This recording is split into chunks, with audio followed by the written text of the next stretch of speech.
రాంబాబు గారు, మళ్ళీ మీ పర్సనల్ విషయాలకు వస్తే, మీ మీద ఒక స్టింగ్ ఆపరేషన్ కూడా ఒకటి జరిగింది ఒక ఛానల్లో. ఏంటి కారణం ఏంటి? ఇప్పుడు చాలా చిత్రమైన జీవితంలో అదొక ఘట్టం. ఏ ఇంటర్వ్యూ జరిగినా ఆ ఎపిసోడ్ గురించి అడగకుండా ఎవరు ఉంటారు, మీలాగానే అందరూ అడుగుతారు. అది ఆంధ్రజ్యోతి రాధాకృష్ణ గారి చేసినటువంటి స్ట్రింగ్ ఆపరేషన్. అది నా మీద 2 రకాలైనటువంటి కక్ష అతనికి ఉన్నది. ఒకటి ఏంటంటే, నేను అప్పుడు ఎంఎస్ఓగా ఉన్నాను, మాస్టర్ సిగ్నల్ ఆపరేటర్గా. మీది మాస్టర్స్ సిగ్నల్ ఆపరేటర్ అంటే మీ గుంటూరులో మీకు వ్యాపారం ఉంది. అప్పుడు ఉండేది, ఇప్పుడు లేదు. నేను ఇప్పుడు లేదా? ఆఫ్టర్ ఎలక్షన్స్ నేను అది డిస్పోజ్ చేశాను. నేను గుంటూరులో ఒక 40% ఆఫ్ ది వ్యూవర్షిప్ కవర్ చేసే నెట్వర్క్ నాది అక్కడ, like City Cable. This is Digi Cable. దానిలో ఆంధ్రజ్యోతి ఛానల్ని పెట్టమని నా మీద రాధాకృష్ణ గారు 2 సార్లు ప్రెజర్ చేస్తే నేను పెట్టనని చెప్పాను.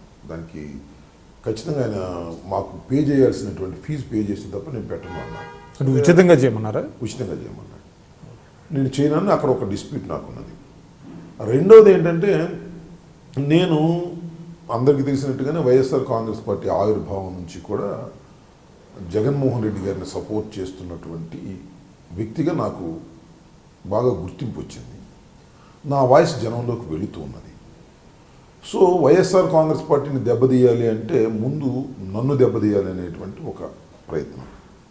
ఈ రెండింటినీ దృష్టిలో పెట్టుకుని ఇంకా తెలుగుదేశంతోనూ అలాగే కాంగ్రెస్ పార్టీలో ఉన్న వాళ్ళతో కొందరితోనూ లాలూచిపడి ఆ స్టింగ్ ఆపరేషన్ చేయడానికి ప్రయత్నం చేసి చాలా సక్సెస్ అయిపోయాను అనేటువంటి ఉద్దేశంతో దాన్ని టెలికాస్ట్ చేయటం, ఒక రోజంతా నడపడం జరిగింది. చివరి కట్ చేస్తే సినిమాలో చెప్పినట్టుగా మళ్ళీ ఎవరైతే స్టింగ్ ఆపరేషన్ చేసి నా మీద టోన్ వినిపించారో ఆ మహిళ సాయంత్రానికి వచ్చి, రాంబాబు గారు ఎవరో నాకు తెలియదు, నాకేం సంబంధం లేదు, మన ఆంధ్రజ్యోతులు చెప్పమంటే నేను చెప్పాను అని చెప్పిన తర్వాత మళ్ళీ వాయిస్ లేకుండా పోయింది రాధాకృష్ణ గారికి. ఆ తర్వాత అందరితో సర్దుకున్నటువంటి పరిస్థితి కూడా మనం చూస్తున్నాం. నేను అనేది ఏంటంటే, ఒక వ్యక్తి మీద కక్ష సాధించడానికి ఇలాంటి తప్పుడు మార్గాలను కూడా అన్వేషించగలిగినటువంటి వ్యక్తుల్లో మన రాధాకృష్ణ గారు కూడా ఒకరని చెప్పక తప్పదు. అంటే మీ వాయిస్ అందులో రికార్డ్ అయింది కదా చాలా స్పష్టంగా. నా వాయిస్ నా వాయిస్ ఉంది. ఇప్పుడు నేను ఎవరన్నా ఫోన్ చేసినప్పుడు మాట్లాడుతూ ఉంటాం అనుకోండి, ఇవి ముక్కలుగా తీసి ఆ వాయిస్ మిక్స్ చేసి ఈ వాయిస్ మిక్స్ చేసి ఒక టెక్నికల్గా దాన్ని ఒక స్టోరీ లాగా అల్లారు. బేసికల్గా ఏంటంటే అది నా వాయిసా కాదా అనేది ఒకటి, దానిలో కొంత నా వాయిస్ ఉన్నమాట వాస్తవం. బేసికల్గా ఇంకొక క్వశ్చన్ ఏంటంటే, ఎవరైతే నా మీద అభియోగం చేసి టీవీలో చెప్పిందో ఆ అమ్మాయి వచ్చేసి నాకు రాంబాబు గారు ఎవరో తెలియదు. ఎందుకు చెప్పింది అమ్మాయి అట్లాగా? డబ్బు తీసుకు చెప్పానని చెప్పింది కదా, ఆ రోజునే చెప్పింది. మీరు ఇంటర్వ్యూ ఒకసారి చూస్తే యూట్యూబ్లో ఉంటుంది. అవును చెప్పింది. అంటే ఆమె అంతటా ఆమె వాలంటరీగా బయటకు వచ్చి చెప్పేసింది? నో మన వాళ్ళు, మాకు సంబంధించిన వాళ్ళు ఈ అమ్మాయిని ఐడెంటిఫై చేశారు.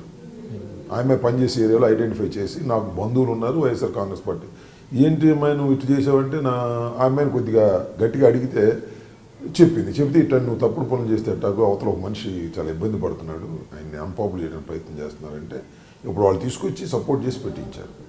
ఆ తర్వాత వాయిస్ కూడా లేదు. తర్వాత రాధాకృష్ణ గారు ఏమని రాశారంటే, ఎవరో ఒక మహిళ వచ్చి మమ్మల్ని అడిగినప్పుడు ఇలాంటివి మేము చేస్తుంటాం అన్నాడు తప్ప నేనే స్టింగ్ ఆపరేషన్ చేశానని. పైగా స్టింగ్ ఆపరేషన్ చేస్తున్నట్టుగా కూడా నాకు తెలుసు అంతకుముందే. మీకు తెలుసు? తెలుసు. ఎందుకంటే మీడియాలో ఉన్న మిత్రులు చెప్పారు, ఆంధ్రజ్యోతి పలానా వాళ్ళు నీ మీద స్టింగ్ ఆపరేట్ చేయడానికి ఇలా పలానా వ్యక్తుల్ని పురమాయించారని కూడా తెలుసు. అది కాన్షియస్గా ఉండే నేను ఏం చేసినా చేశాను. అంటే ఇప్పుడు ఆ అమ్మాయి వాలంటరీగా బయటకు వచ్చి చెప్పేసింది, రాంబాబు గారు ఎవరో నాకు తెలియదు. తర్వాత వాలంటరీగా అని కాదు, అదే మీ వాళ్ళు సపోర్ట్ చేసిన తర్వాత ఈ ఒత్తిడి లేకుండానే వాస్తవం చెప్పడానికి పెద్దగా ఒత్తిడి అవసరంలా. ఒక వాస్తవం చెప్పడానికి ఒత్తిడి కావాలి తప్ప వాస్తవం చెప్పడానికి కొద్దిగా సపోర్ట్ కావాలి. అంటే అమ్మాయికి డబ్బులు ఇచ్చి చేయించారని ఆ అమ్మాయి చెప్పింది కదా, డబ్బులు ఇచ్చి నా చేత ఇలా చేయించారనేది ఆ అమ్మాయి చెప్పింది. ఇదంతా ఒక ప్రీ ప్లాన్డ్గా జరిగినటువంటి. అంటే మీరు దాని మీద ఏమైనా న్యాయస్థానాన్ని అప్రోచ్ అయ్యారా? అంటే మీరు బేసికలీ యూఆర్ ఎ లాయర్, అంటే డిఫమేషన్ కేసు లాంటిది ఏమన్నా? డిఫమేషన్ కేసు వేయలేదు. ఎందుకని? మీడియాకి మీకు తెలియదు ఏముంది, న్యాయస్థానంలో డిఫమేషన్ కేసు వేస్తే అది తెలియదాకా మనం తిరగడం తప్ప అది ఎప్పుడు తెలియదు అర్థం. ఇప్పటికి మీది మరి అది నమ్మరు కదా వాస్తవాలు. ఎమ్మటే ఇంకోటి కూడా ఉంది, యూట్యూబ్లో ఇప్పుడు కూడా ఉంటాయి, బట్ జనం నమ్మినటువంటి అంశాలు కావు అవి. ఏదో ప్రచారం చేయడానికి. అంటే ఒక కాంప్రమైజింగ్ లాంటిది ఏమన్నా జరిగిందా? చీచి, నేను అసలు కాంప్రమైజ్ అవ్వడానికి అవకాశం ఒక మన మీద అంత దాడి చేసిన వ్యక్తి మీద కాంప్రమైజ్ అయ్యే పరిస్థితి ఎందుకు ఉంటుంది? అంటే మీరు అనేది ఏంటంటే ఒక అతని మీద డిఫమేటరీ సూట్ వేయకపోవటం వల్ల మీరు ఏమైనా కాంప్రమైజ్ అయ్యారని అడుగుతూ ఉన్నారు. సో నేననేది అంటే న్యాయస్థానాలు ఓకే వెల్, ఈ డిఫమేటరీ సూట్ వేసి ఇవన్నీ జరిగి ఎప్పుడు జరగాలి, మనం కోర్టు చుట్టూ తిరగాలి అనేది ఒక భావన. అంతే తప్ప అతనితో కాంప్రమైజ్ అవ్వటం కానీ, అలాంటి మెంటాలిటీ ఉన్న వాళ్ళతో కాంప్రమైజ్ అవ్వటం కానీ నా ఉద్దేశం కాదు. అలా కాంప్రమైజ్ అవ్వాల్సిన అవసరం కూడా లేదు. సో అంటే ఇటువంటి దాడులు అంటే అది భౌతికంగా కానివ్వండి వేరే రకంగా, ఇది అది చిన్నదాడి కాదు, భౌతిక దాడి ఈజ్ బెటర్ దాన్ దిస్. అట్లాంటి గతంలో ఏమైనా జరిగినాయి మీ మీద?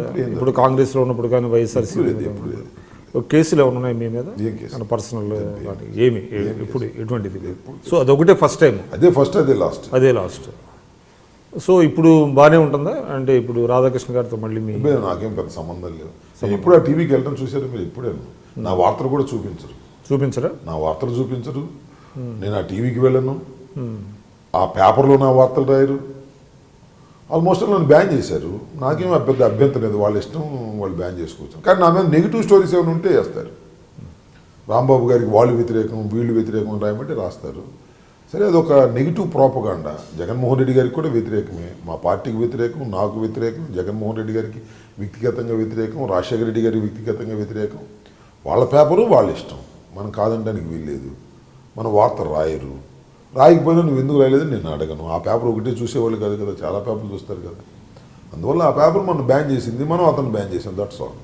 తెలుగుదేశం బీజేపీ ఒక కూటమి, వైఎస్ఆర్సీపీ ఒక్కటే ఉన్నట్టుంది. కాంగ్రెస్ పార్టీ కూడా అంటే ఒక వేదికలాగా అన్ని పార్టీలు కలిసి అంటే తెలుగుదేశం బీజేపీ కూటమిని ఎదుర్కోవడానికి ఒక వేదిక మీదకి వచ్చే అవకాశం ఉందా అంటారా? చూద్దాం, ఇట్ ఈస్ టూ ఎర్లీ. నేనేదంటే ఇప్పుడు అసలు భారతీయ జనతా పార్టీ తెలుగుదేశం కలిసి పోటీ చేస్తాయా లేదా అనే దాని మీద కూడా చాలా అపోహలు, పుకార్లు ఉన్నాయి. ఏదో భారతీయ జనతా పార్టీ. కానీ మీరు కాంగ్రెస్తో వైరం అంటే గ్యాప్ని తగ్గించుకోవడానికి ఎక్కడ ప్రయత్నాలు చేస్తున్నట్టు కనబడతలేదు. కాంగ్రెస్తో వైరం తగ్గించుకోవడానికి నేను వ్యక్తిగతంగా తగ్గించుకోవాల్సిన అవసరం లేదని అనుకుంటున్నాను.